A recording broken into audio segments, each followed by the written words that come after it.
Hello and good morning. Welcome to this week's Social Housing Roundtable, the 10th of the year, where we're going to be today having Sadie Jones with us. Sadie is a specialist in supporting women with domestic violence, and we're going to be discussing domestic violence and its link with homelessness. Do please check out her CIC, SheBeats, afterwards. I look forward to speaking to you all very soon. Take care.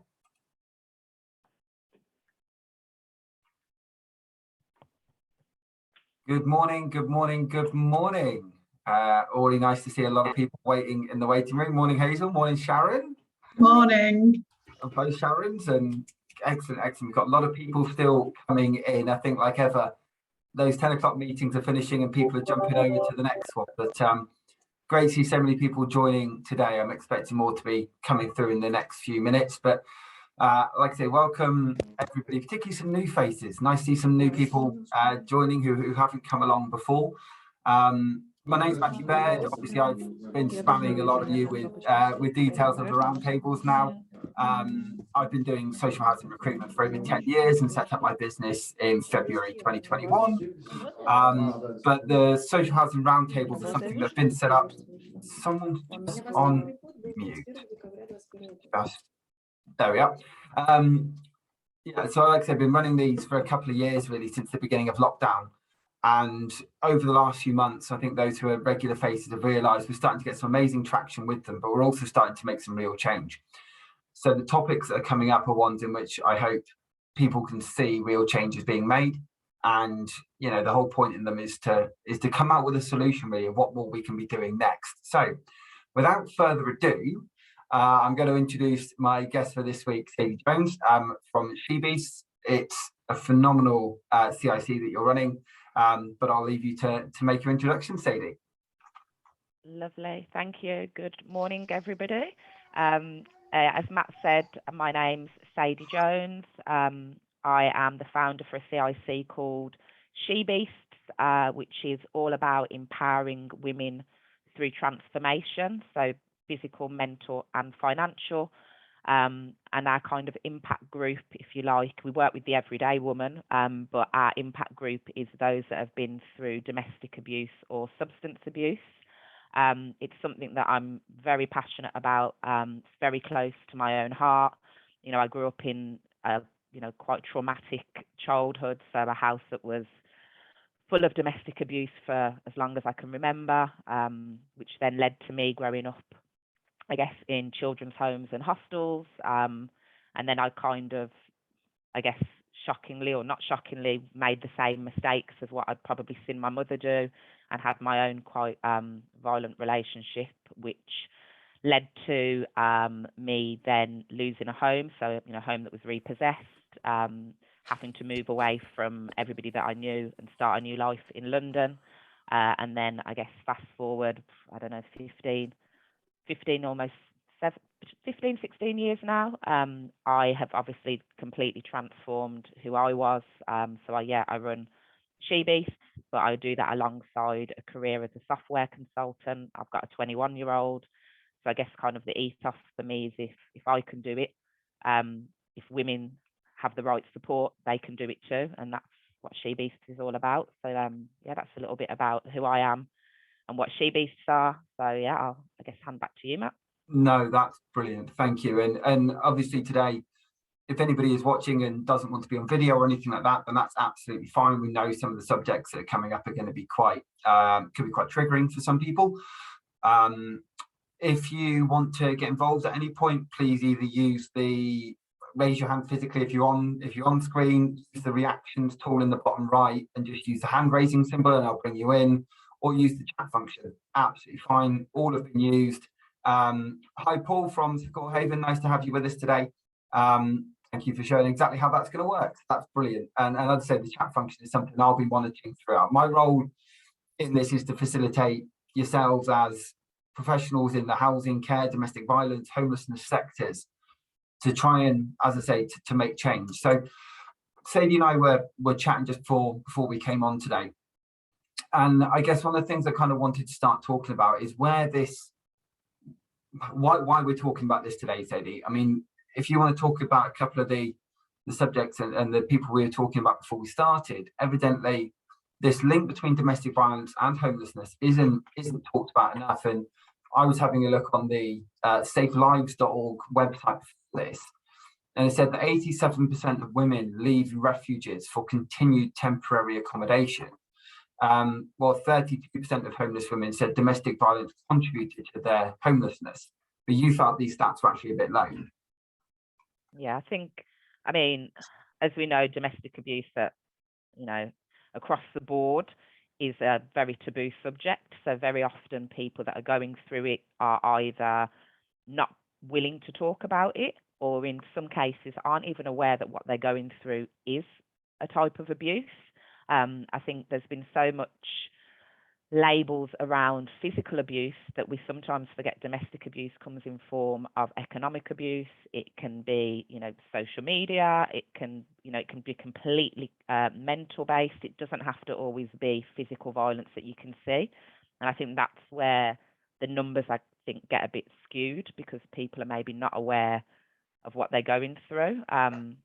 I think the homelessness and abuse is, I definitely don't think it's being captured, because I think it starts in very many cases. You can, look at my childhood where it's happening in a family home, and the outcome is that the family maybe get, torn apart to a certain degree. So the mum flees, you end up in a hostel, the child then goes into care of social services, and we kind of get a vicious cycle where then, those involved are in and out of social services, mother and baby units, hostels, temporary accommodation. But is the link always made back to that kind of initial issue, which was the domestic abuse? I don't think it always is. So I think there's a lot of different areas where we're maybe missing what the trigger is for the homelessness, and we're just putting it down to maybe bad choices, from those that are already in a hostel or already in social services. But where did that trigger point start? So I think that's one of the challenges that we have. Brilliant. On that, I'm going to bring Sharon in. Thank you for raising your hand, Sharon. Thank you. Yeah, Sadie, I totally agree. I mean, in another life, I used to work for a homeless project in Reading, in Berkshire, and my kind of speciality, because I don't like saying that, but was domestic abuse. So I used to work with people that found themselves homeless because of domestic abuse, and I worked with a woman. So basically, the homeless project, we had certain properties sort of all over Reading, and we would kind of give homeless people somewhere to live, and do like lots of support work with them. And she had a substance misuse problem, a serious substance misuse problem, and which had then led to her doing sex work to pay for the drugs. But people tended to look at her and judge her without actually knowing the reason that she did those things.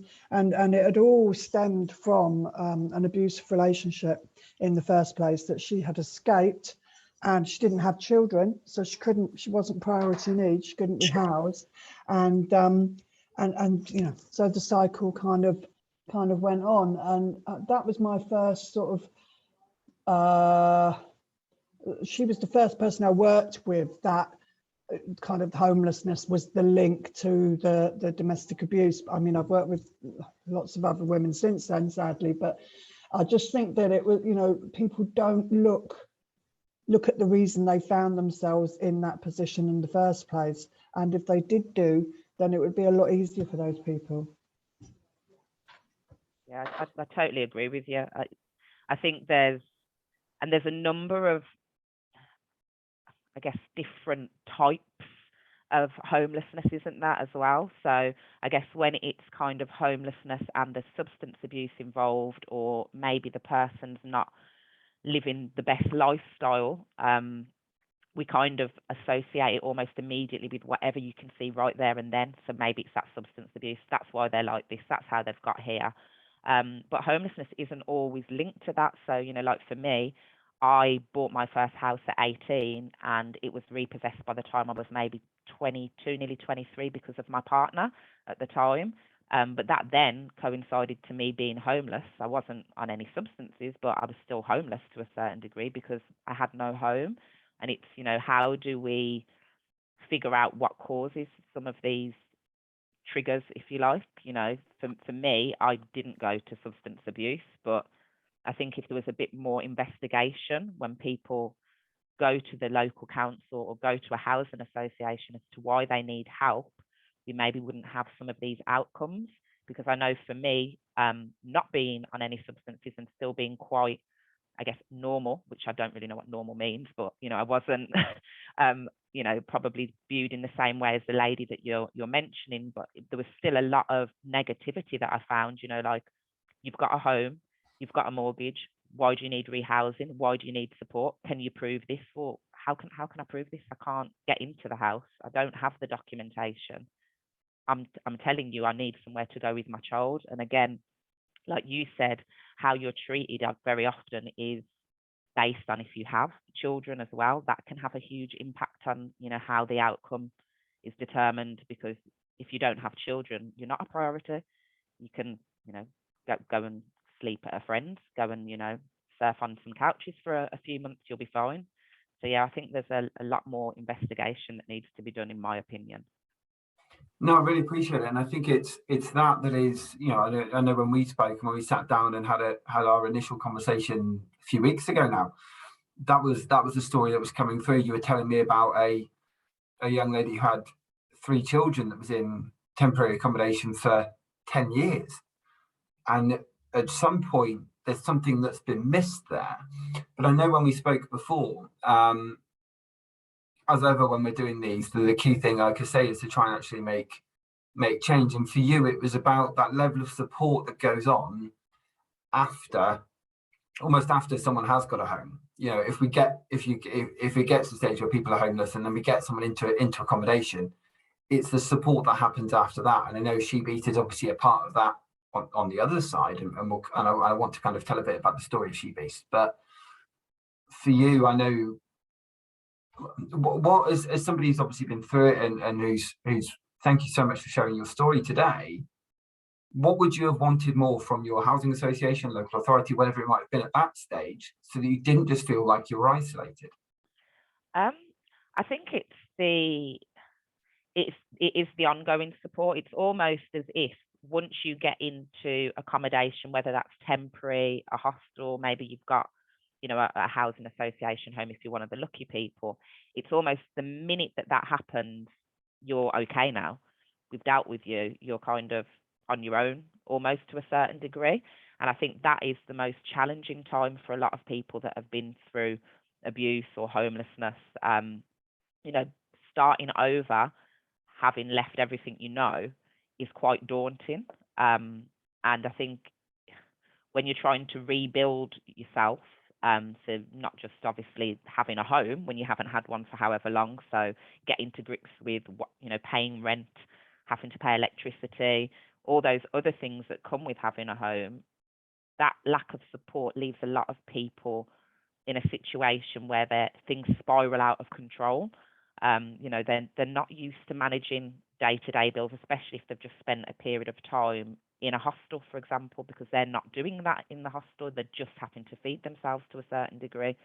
So it's a level of partly educating people on how they manage finances and readjusting back to a normal world. Again, like, I don't know what normal world is, but it's the phrase we use. And then also that ongoing support. So just, I guess, for people to know that they can go back and ask for help, because a lot of people, I think, when they've been through abuse, almost feel like they're the perpetrator, that they've done something wrong, that, going back and asking for help isn't okay.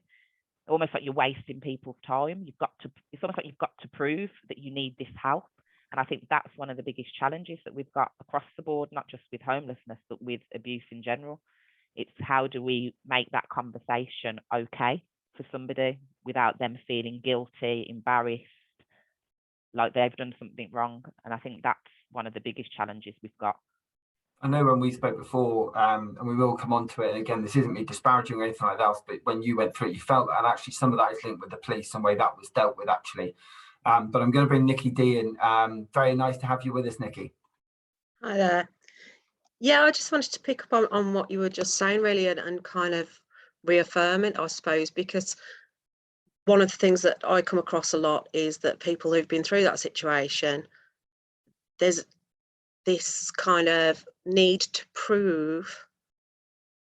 It's almost like they're being told that not been abused enough to qualify for certain help, which is disgusting, and it should not be that way. And I think there's this lack of understanding in services about, it's not just knowing how to do things like pay the bills and those sorts of things, it's having the confidence when your confidence has been consistently undermined over a period of time. And also your confidence in your own ability to make decisions, good decisions for yourself, has been destroyed, really, because you made a very bad decision at some point. And then, you doubt yourself, you doubt your ability to do things, and it means you don't push for the services that you need or the support that you need because you lack that confidence to put yourself forward. And when you do ask for help, you're made to feel, if you weren't hospitalised, like you weren't abused badly enough to need that help. And with that, do you find that that's, I'm nice to have you. It's like these steps to work. I can obviously see from the background is the business that you're with today. Yeah. So is that what that whole piece is about then? Is about trying to kind of reaffirm that support? Because evidently, if not, you get back into that cycle again of going, well, actually, this is all a bit overwhelming, a bit much. Why didn't I just go back to the home I was in previously? Yeah, I mean, it's so easy to, as you say, when you move into new accommodation that's out of the hostel or refuge, it is seen that you're sorted, but you're not. That we don't talk about post-traumatic stress enough with people who've been victims of domestic abuse and domestic violence, and that rebuilding of yourself, but you're expected to just land there and get on with it. And indeed homelessness, that in itself, I a few years ago, St Basil's, which are a charity in Birmingham, did a sleep out, and it was just one night, middle of Birmingham, in the park. It was cordoned off, we were safe, whatever else. And it was about early November when they did it, so it was cold, don't get me wrong, but I had plenty of layers, and I knew I was getting on the train home in the morning. Even I was kind of thinking, that stuck with me, that feeling. So to have that as your life, it's a whole nother thing. Sharon, thank you very much, Nikki. Sharon, let me bring you in. I'm just going to say, sort of thinking about what Nikki was saying, I've lost count of the amount of times I've sat in homeless departments up in London with women that have left, abusive homes, and the housing department will try every trick in the book to dissuade you, to say they can't help you. If you don't go with that, or I always, if I always used to try my hardest to actually go with the person, because quite often, women would just come out there, they would give up because it was just too hard, and they didn't know the laws around it, so they would just accept that they couldn't be helped. And I can remember sitting in one in Westminster years ago now with a woman, and got to about 7 o'clock in the evening, and she said, oh, they're not going to help me, they're not going to help. I said, they are, because they want to go home, and they know that they have a duty to help you. So we're just going to sit here until they do. And sure enough, they didn't, because obviously there's some people in here, and the last thing, that there is clearly a problem, but equally, everyone who's in this room, I know, advocates, supports, wants the best for people who need the support the most, works in some way affiliated with social housings or local authorities or whatever it might be, and tries to make things better. So why do you think, Sharon, just on that point you're there, that you had such an issue with either a local authority or a housing association at that time, and do you think it's got better? I don't know is the answer to that, but at that time I worked in Westminster for a long time, and I know that the housing officers were told at that point in time, if you can turn them away, because they had such a lack of housing to give, that they were, you know, if you can sort of, you know, they'll probably have a friend they can stay with and all the rest of it. So I used to say at that particular woman, I'd actually said to the housing officer, you know that I know that you have a duty to help this woman, even though you're saying you don't. So we're just going to sit here until you do. And there's no way that woman would have said that. She was not confident enough. She didn't know that, you know, whether she had a duty or not. So at that time, I think that was the message that the housing officers have been given, to try and, you know, hold on to the stock that they did have. I would hope it's got better, because that was probably about 15 years ago, but who knows? I doubt it, to be honest. No, I appreciate it massively, and it definitely needs to be shared. I've got Nisha, and then I've got Laura Kravitz, and then I've got Andrew to jump in. So Nisha, over to you first, please. Hi, I was just wanting to comment on the issue about, you know, once people are being housed, that really for me it's the beginning of another step, and it always gets forgotten. And during this weekend, I was being interviewed about the work I've done with refugees, and I said, although it is to have, it's the most important thing is to have a shelter over your body, but refugees have, like domestic violence, homeless people have suffered a lot of trauma, and it's never talked about. It's forgotten. Oh, they've got a roof over their head, they've got warm clothes, and that's the end of the problem. So I really want to echo that there's more to being homeless. Sometimes that's when you actually, once you've got a roof, that's when you can actually accept support and access support, because you actually got a roof over your head. I really, really appreciate that. And, you know, I'm seeing here in the chat from a number of people that advocacy is one of the big things there, Nisha, and they couldn't agree more. Laura, over to you, please. Okay. I've just got a couple of comments to make. So I work for a really large housing association, and the frustration that we have is we as a housing association don't have temporary accommodation, and we can't hold empty properties. So our residents have to approach local authority for homeless, under a homeless application.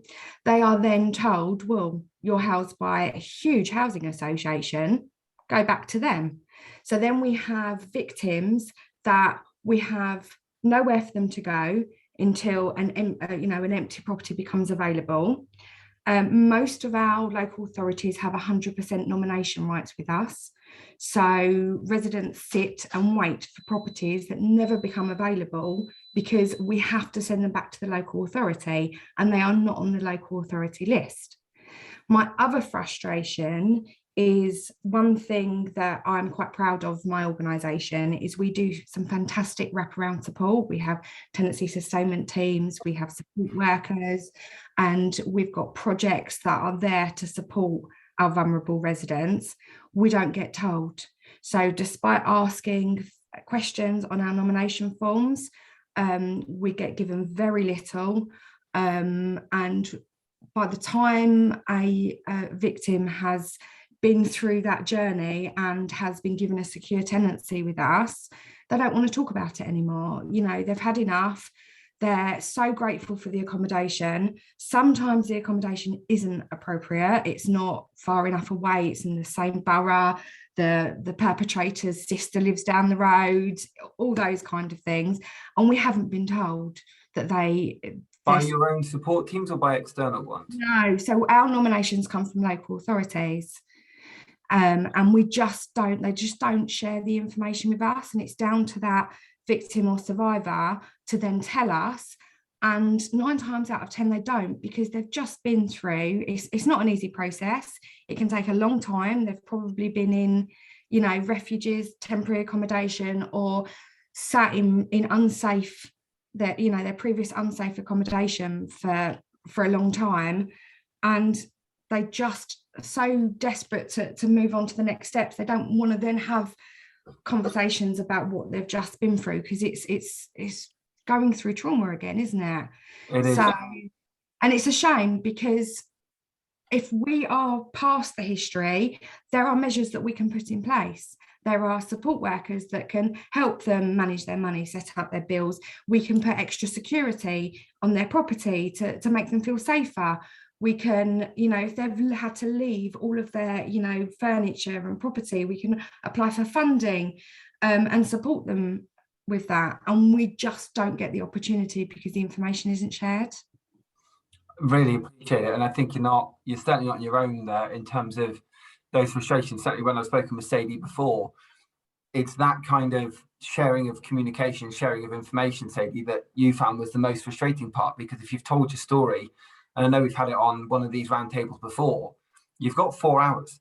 When someone comes forward and talks to you about domestic violence, you've got 4 hours with which to do something with that.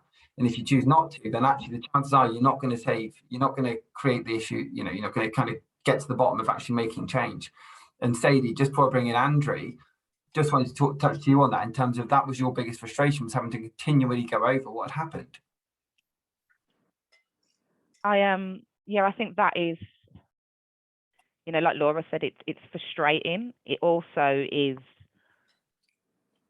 it kind of destroys you, because you're trying to rebuild and remove yourself from what you've been through in your past, but you're constantly being reminded of it. You're constantly being asked to relive what you've been through, to prove that what you're saying is the truth. I mean, if you use an example, you know, like trying to get rehoused, very often they want proof. Well, what if you didn't go to the police? What proof have I got? You know, maybe I didn't go to the police because, unfortunately, when I was going through domestic abuse, the police's response would be, this is a domestic, love, we can't get involved. So what proof do I now have to be rehoused? I don't have any. Or I have to wait until it's that bad, that the physical violence is bad enough that I've got a hospital report, and that's my proof. So it's just, it's a horrible cycle. And I think that's why so many people who go through domestic abuse give up at the first hurdle and return back to where they were, because they just think, I can't be bothered. It's easy. It's kind of I know, at least I know what I'm getting here. I could potentially make it 10 times worse by reporting this or trying to leave, which in many cases is what's happened. You know, you report it, you try and leave. The person that's doing the violence, you just gets even more pissed off, and you end up 10 times worse off than you did to begin with. Or you get out and you go back, and you get out in the cycle perpetuates. Well, yeah, most people, will go back 5-6 times, because it's what isn't it? Well, Nikki said that training in trauma-informed care should be mandatory, and I think that's very, very clear. And Maria's mentioned there that they had a similar experience with their local authority, so we invited key stakeholders to develop a sharing protocol. So Marie, what's about Andre and Hazelin? I'm going to bring you in to talk about that, if that'd be okay. Andre, let me bring you in. Thank you for being patient.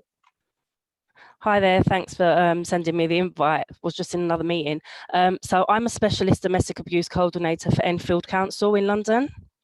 And quite a few things that people have just said really touched home, because at the moment I've just come back from maternity. So I've been given like a caseload of families, single mums, single people that are in temporary accommodation. So my primary role now is to try and get them out of temporary accommodation and into the privately rented sector.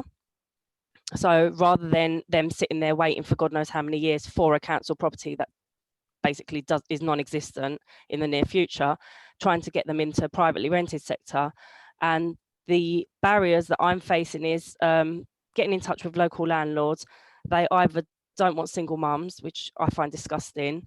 Then it's the benefit cap that's affecting a lot of the families. Yeah. So what I've done with about 6 of the families so far is get them in touch with an organisation we work with called Beam, to try and get them back into work. So get a bit more of their independence. They'll help them out with like childcare if they've got like 2-year-olds, 3-year-olds, etc. So basically just giving them that little bit of independence to kind of get them on the ladder up, as I call it. And it has worked with quite a few of the families that I've been working with. One lady I worked with 2 years ago, literally her self-esteem was 0. She had 3 kids and her perpetrator just literally grinded her down.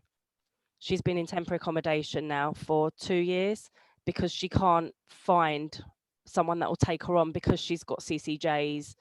So it's a number of reasons why these individuals, because it's not just women, it's men as well, can't get housing because there is no housing within London. Like, we do move them out of London depending on their domestic abuse, but it's so difficult to find accommodation to move these individuals into. It is, and I know, and I will bring Sadie back in actually on that point around moving into a different area, because I know that's where some of her business is the network has grown. But I really appreciate you sharing that, Andrew, because when whoever I've spoken with, it's this disparity between what's going on in the local authority when someone has got CCJs or big arrears or whatever it will be. There isn't the need, or so there isn't a willingness there to write off that debt sometimes to be able to give someone another chance. Yeah. And yet most of the time the local authority know they're never going to get that money back anyway, because there just isn't the facility to do so in the short term. So you're stuck in this temporary accommodation cycle that you can't get out of. And I'm assuming that's similar to some of the people you're trying to support. Yeah, which is why I'm literally trying to help them into the privately rented sector and giving them the choice and saying, what area do you want to find a property in? Do you have family, friends, like out of London, different parts of London? I can try and help you get in touch with agents. We help them with like the work side. We help them with like the benefit side. We try and give them as much information as possible, but then our hands are kind of tied because a lot of landlords just don't want to give their properties to the council because they can give them to working professionals and get double the amount rather than give it to us and get the LHA. So where everyone's kind of against the council, like you don't want to help, it's hard on our side as well because we've got nowhere to put these individuals. And that's why I completely agree, and why I wanted to make sure we have that caveat in the fact that there is an issue right across the sector, and the main thing there seems to be communication, because you don't have options. Yeah. And those who do have options aren't communicating with you. And we've just had a couple of things in the comment in the chat there. So Sharon was saying that when I worked in Westminster, their temporary accommodation was in Essex. Most of the time it's just too far away from support networks for them to go. And Sharon Morris, having been a homeless manager for a local authority in the past, I now work for a housing association. And the approach we take is trying to keep the victim in their home and remove the perpetrator from the tenancy and provide support. Does anyone else take this approach? I'm going to bring Hazel in just before we kind of touch on that. It's a really, really interesting point there, Sharon. So Hazel. Yeah, thanks, Matt. And just thanks everybody for sharing their experiences today. It's just really helpful to get the conversations out there, isn't it? And start talking. Laura, I also work for a large housing association. I work for Bromford and I'm the homelessness lead. So I totally resonate with a lot of what you brought to the table today around the difficulties that you've got. And also with the comment that someone's just made in the chat around keeping the victim in the home. So, I mean, as the homelessness lead, I work for reducing homelessness for Bromford and our local authorities, as well as preventing it. And we do lots of other work aside from that. So when we're talking about the data sharing and the triggering that can have, we're starting to do some work with Wolverhampton University around exploring how can you share that data once, tell somebody once about that, and how can that be shared effectively and safely? So there is some research going on. I know academic research takes an awful long time, so I'm not expecting anything to be coming out anytime soon. But if I do get anything, then I will obviously let Matt know and he can share with the group. With regards to the prevention side of things, the difficulties that we have around our perpetrator management is if we get an order, we are then responsible for what is contained within that order to deliver. And that relies on specialist services for perpetrators, which we just do not have access to at this stage. Although the Domestic Abuse Act is bringing in lots of things around the DRIVE programme, it's not national at the moment. And also, you know, we're not able to comply with our side of the order, we're going to fail. So it's really difficult for us to take action against perpetrators from that point of view. So we have to use our antisocial behaviour orders instead, or normal things like injunctions, etc. So we just haven't got the kind of government backing and the legislation that sits behind us for perpetrator management to be really, really effective. We're also looking at the prevention side of things. So we are in the process of setting up a relationship with a Safe Partnership. I don't know if anybody's working with them or heard of them. They work with 60 local authorities and they put security measures into customers' homes. They are so reasonably priced. I've got lots of information about them. And we're now setting up a partnership to launch on the 1st of April. And we're going to use that across our geography for areas that don't have the local authority sanctuary schemes to put security measures in. We're also starting to look into our ESG, which is our economic social governance funding, and our social value, to then provide additional security measures such as fencing, CCTV and security lighting, which aren't covered by Safe Partnership. And we'll give those to the customer for them to maintain and manage themselves. But we're trying to put our contractors together so that we can now get everybody making a much more collaborative approach to this without having to bust everybody's budgets. And as we know, the Domestic Abuse Act came in last year, which I know lots of you will be familiar with. I'm not seeing as much data and evidence coming out from that at this stage. So I'd really like to keep an eye on how these changes are and the effectiveness of them. So yeah, that's just sort of some things that we're working towards. And we've signed up to DAHA as well, Domestic Abuse Housing Alliance. We're going through transformation at the moment, so sadly we're not in a position to go for the accreditation, but we're hoping that in the coming months that we'll be able to look at getting us accredited with DAHA, so we're just affiliated members for now. So I just wanted to share where we're at Bromford, really. Lots of things going on. I'm happy to talk to anybody about what we're doing, and we've got a lot of work to do as well. So I'd be, if anybody else is doing things that I could learn, please do get in touch about that as well. So, and just a cost, really, a stat to have on our radar, as we know that an unplanned move for somebody, if they have to flee, is about 8.5k. To the Housing Association for an unplanned move. So actually, when I wrote a paper to get us things like the Safe Partnership budget put together, I used that costing against the people that we know experiencing domestic abuse and scaled it up across our geography to get the budget approved. And how did that, I'm assuming that worked quite well. Well, the execs didn't argue back at all. So I got the budget straight away, because people don't want people to be unsafe in their homes.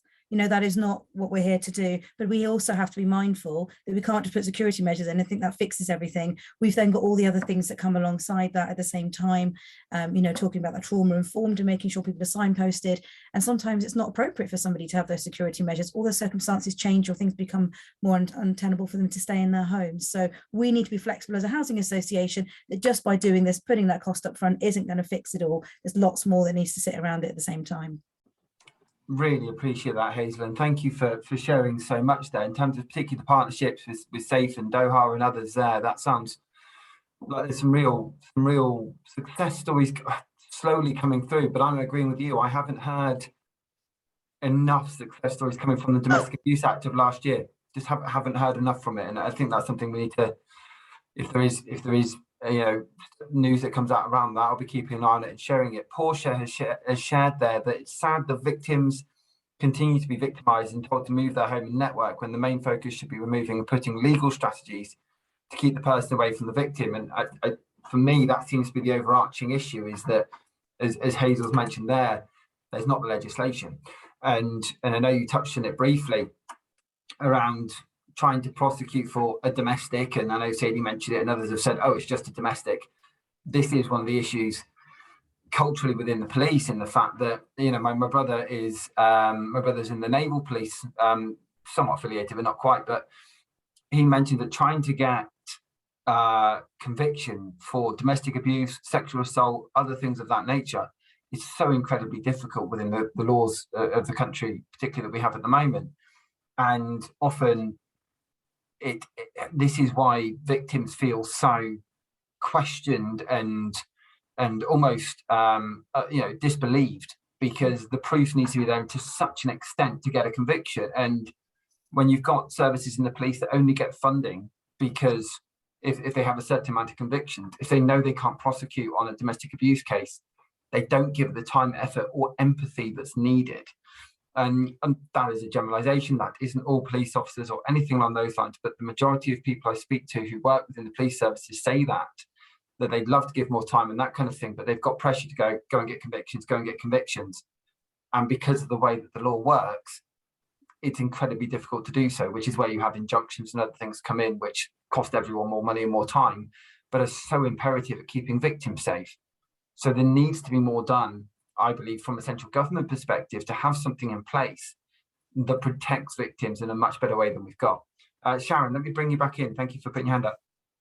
On the Domestic Abuse Act bit, it's very, very slow. And I mean, I know I met with the leads at the Home Office for the new depots that are coming in last week. And although they say that their pilot is going, they hope to start it at the beginning of 2023.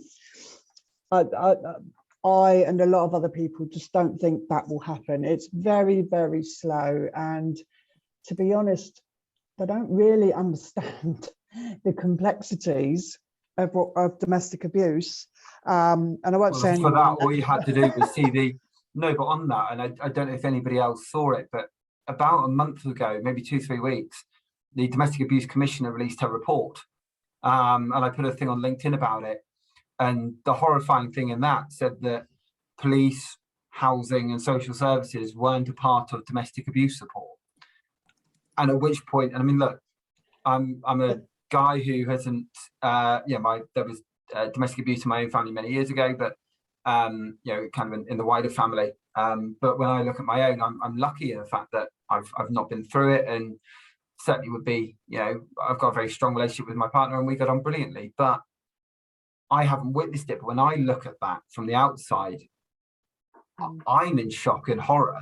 So for anybody, particularly all the people in this room who support victims of domestic abuse, I can only imagine what that looked like, and the fact that nobody is listening. No, exactly. But what I wanted to say was that so I work for the National Centre for Domestic Violence, whose kind of main focus is non-molestation orders and civil protective orders. But we have just launched a joint project with Places for People Housing Association, which has got lots and lots of properties all over the country. And that project is, which I'm sort of quite heavily involved in, is the focus is on keeping people in their homes. And so we are going to find 10 people, male or female, that have been through domestic abuse and kind of come out the other side, and we will obviously make sure that they are in a place where they can help others, and they will be peer mentors to other residents of Places for People accommodation that are going through domestic abuse. So I'm actually going to be responsible for all the training, but we will train those people, and they will get supervision. I will do that as well. So for basically 1 day a week, I work for Places for People, and they pay NCD for me to do that.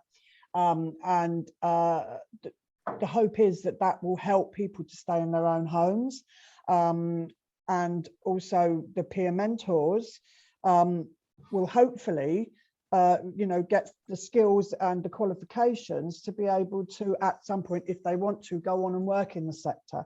Brilliant. So that's something that I've been really involved in, and just the whole point of that is to try and keep people from being homeless and to be able to stay in their properties safely. So we just literally launched that project on Friday. Oh, wow.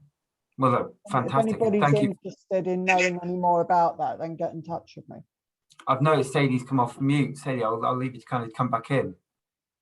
No, I was just I came off mute when Sharon was talking about the projects, and I think that's my kind of big part with SheBeats, that I think if we wait to rely on the government, then I hate to be a bit of a pessimist, but I think we'll probably be very much in the same position we were 15 years ago in another 15 years. I think we, as individuals, as small business owners, as people in positions of power, whether you're working for a government agency or not, we have to start making action ourselves, and doing projects like what Sharon's talking about, because very often I think people that have been through abuse relate better to somebody that understands their situation. It's really easy for somebody who hasn't been in your predicament to kind of tell you how it's going to be okay and how things are going to change. But unless you've been there, unless you know that fear, unless you've been broken that many times, sometimes it's very hard to hear it, because you just think, well, what do you know? You weren't sitting there for the last however many years. So I think the kind of peer-to-peer groups. I think, you know, genuine people having genuine conversations is what's going to make a change, because clearly, as we've seen with the bill, with the report, a lot of the people in positions of power, they haven't got a clue what they're doing with And the, also, you know, I life. think that's where you've talked before, you know, I can host this, I can bring people together, but I haven't, as I mentioned before, I can sympathize but not empathize, and that's why these. But just before I bring Nikki in, I just wanted to, you know, in terms of SheBeats, because I know we've alluded it to a couple of times. So obviously, do you want to give a very quick overview of what that community has built? Yeah, of course. So we are a female-led organisation. My background is very much sports-based. I use that to get me through, some very horrible situations. So I've been a sprinter, I've been a kickboxer, I'm now a female bodybuilder, I'm a PT.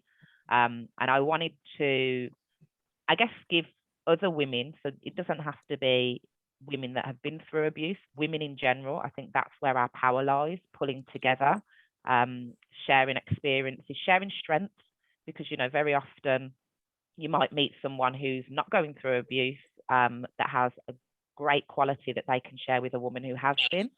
So we bring together all women of different backgrounds, and we take them on a journey of rebuilding their confidence.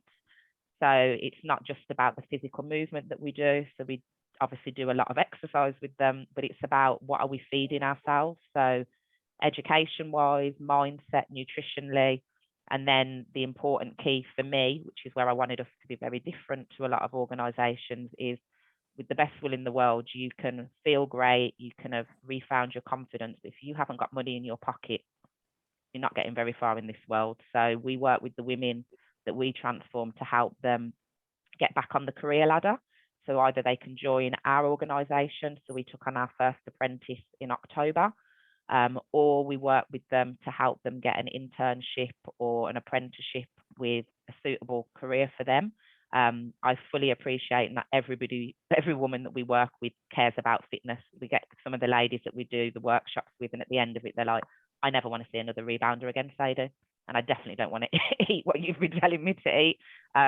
So yeah, it's about bringing women together. It's about helping them rebuild their confidence from the inside out. The physical bit's just a bonus.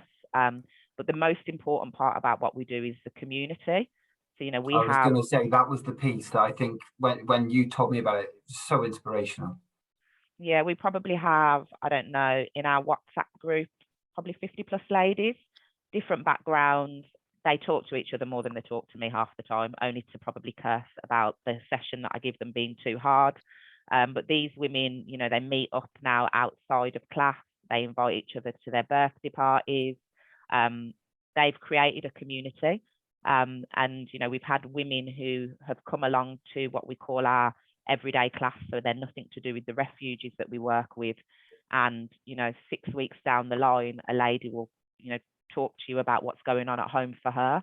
And I think that's the power of community. I think that's the power of knowing that they're able to come back if they want to. If they don't want to, they don't have to, but that it's there. And I think that's what empowers them, women, to kind of say, oh, actually, this is what's happening to me as well. And in some cases, I don't think they're aware that it's abuse until they have a conversation with somebody else and someone says, well, that's how it started with me, you know, them controlling my phone or stopping me going out with my friends. And then it spiraled. So if we can prevent one lady going through it and help another 4 or 5 that have already been there, then yeah, that's what I'm in it for, to be honest. You know. But there was also that part you mentioned to me where you had, say, ladies from another geographical region who had been relocated because there were no, I know we've talked about today, where there are no local homes, and relocated to Birmingham. And suddenly they came along to a group because you offer free spaces to those who are in refuges, and you've supplied kit and you've done other stuff, which has been amazing because they've got a space to go and a community to rebuild in an area that they don't know themselves. Yeah, we do. I mean, we off the back of, we did some stuff with the Birmingham Mail. We had a couple of ladies contact us. One of them had literally just arrived in Birmingham that weekend from Nottingham. And Birmingham Women's Aid were trying to help rehouse her. And, you know, she reached out to us and she said, you know, this is exactly what I've been looking for. I've, you know, let myself go. I don't have any friends. Ironically, her name's also Sadie. and she was like, you know, this is what I needed, a community of women. So yeah, we work with all women from all different backgrounds. We do an initiative called She Cares, where we get other women, encourage them to donate their kit that they're not using. So the ladies in refuge have gym kits immediately, because that was one of the barriers we had, which in a lot of cases was maybe more of an excuse that, oh, I don't have a gym kit, so I can't possibly train. Don't worry, I've got a boot full. So yeah, we try our best to be able to work with everybody. It genuinely, I mean, there's a reason why as soon as we connected, I was like, I need to bring you into this forum, because it's been incredible. Nikki, let me bring you in. Thank you for being patient. I want to jump back to a couple of the comments in a minute, but thank you, Sadie, because I think it was really important just for people to understand that in a world where there isn't necessarily the government support and the other thing, there are businesses out there, the CIC have set up, that are really trying to make a difference. Nikki.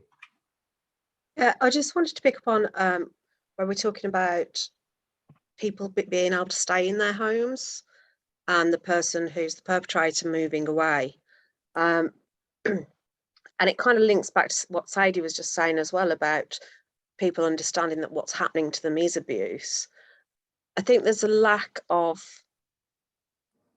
education and upfront information when people are in various types of housing about what their options are if they find themselves in a situation. So quite often we'll meet people who have made themselves homeless because they've fled from the circumstances. And if they'd have known what they know afterwards, they would have been able to stay in their home. So I think housing associations, supported accommodation, councils have a duty of care, a responsibility to inform tenants about this, about what's possible if they do find themselves in this sort of situation in advance of it happening. Because once they've actually kind of packed all their gear and got out, it's already done. I think that, to be fair, that also needs a big media campaign. And I think this is the thing that happens to me so often, is that this kind of education and this kind of understanding, it should be a part of almost, you know, your SCJ classes in school. It should be part of your education piece, because, you know, I'm in my mid-30s. I didn't find out about this until the last few years myself. Now, and that's the guy, like, the women out there who wouldn't know where to ask or where to look or how to even get involved in the conversation to begin with, that need support. And I know it's male and female, and I know we have both sides of things, but it's predominantly women being abused. That's an education piece that absolutely needs to go through and through. Marie, I know you've put a couple of comments in the chat about you had a similar experience with a local authority around the advocacy piece. So you invited stakeholders to develop a sharing protocol, and then I've just put in the chat there that a lot of the topics you cover in your book, Burn Out to Bold, congratulations on being an author, be helpful to individuals in domestic violence situations, because taking the step to ask for help or in fact make yourself homeless is a massive decision. Do you just want to kind of shed a little bit of light on either of those 2 points? Yeah, thank you, Matt. Yeah, I mean, making that step to leave is huge. I mean, that's their home. And so if we can empower people to go more on their own personal development journey, obviously physical abuse, that it's a different situation, but in terms of people's confidence and things like that, if we can empower people to improve their own skills, then, you know, they may be able to handle those situations and articulate themselves better in those situations.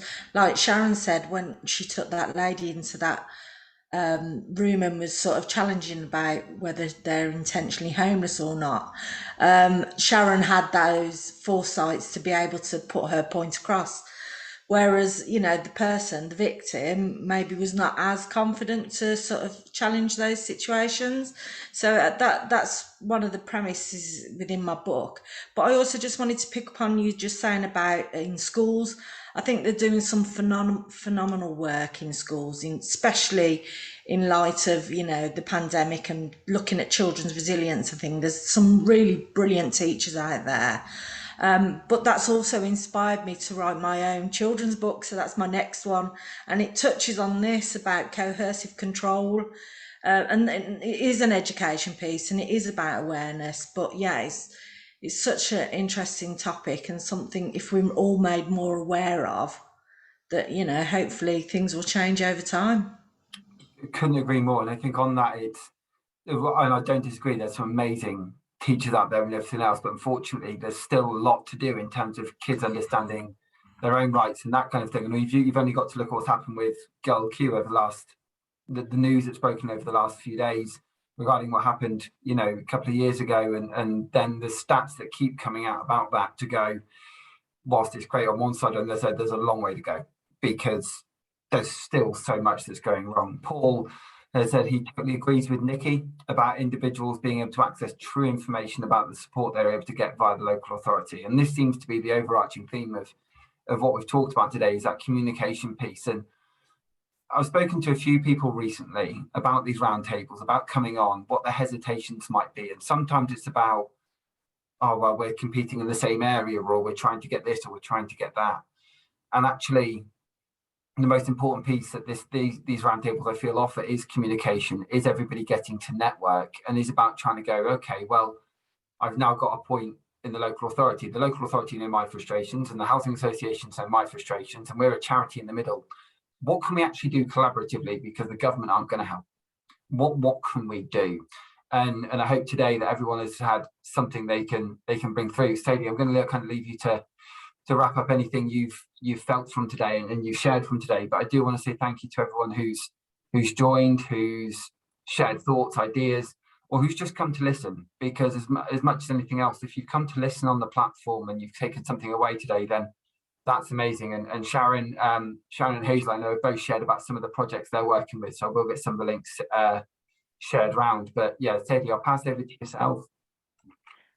Yeah, I guess second what you said. It was great to hear from so many different organisations, and I think that there's a lot of work that we still need to do. But I think, you know, as long as there's one or two people like those of us that are on these sessions that are kind of waving the flag and saying, well, no, we won't just sit in the background and accept things for how they are, then that acts for change. Me personally, I'm a big believer in, you know, it's great to talk about things, but just go and help someone. Maybe go to some, you know, sit with that person, like what Sharon said, and support them. Maybe talk to somebody about, you know, what is abuse, because very often a lot of people don't know what it is to start with. I know for us, as you know, as an organisation, we were very much focused on the women in refuge when we first started, but now we're doing more work with youth groups around prevention, body image, what is peer pressure, how do you even get involved with gangs and boys, and, you know, make mistakes that unfortunately I made, to try and prevent some of these young girls doing the same thing. So it's just little things that we can do, I think, within our own communities. And if there's enough of us that keep making noise, eventually, hopefully, we'll be heard. So yeah, I think communication is key, like you said, and making sure that we network and share what we're doing and the changes that we're making, even if they really seem like really tiny changes. They have such a huge impact on some of these women's lives. And at the end of the day, that's what we're doing it for. It's not for, you know, the government or the media recognition. It's about changing that one person's life. So and I think that's exactly where you are, in terms of, if we are when we have success stories, get them out onto your LinkedIn, onto your news, onto whatever it will be, because all it takes is one person seeing that and going, hang on, I could do with that, or I can get the support there and everything else. Thank you, everybody. Please go and follow SheBeats and follow their story, because it is brilliant and it's growing and everything else. I know I'm going to come down and give a bit of support when you need it on the CV writing and any apprenticeship work, and I'm partnering with Samuel College and things, so we can try and get something going there. But again, thank you everybody for attending. I hope you've got something useful out of today, and I look forward to seeing you at a future event. Next week we've got Natalie Quilter joining me to talk about building a carers network in your social housing provider, but I'll get the information on that sent around soon. Thank you everybody, and take care. Thanks. Bye.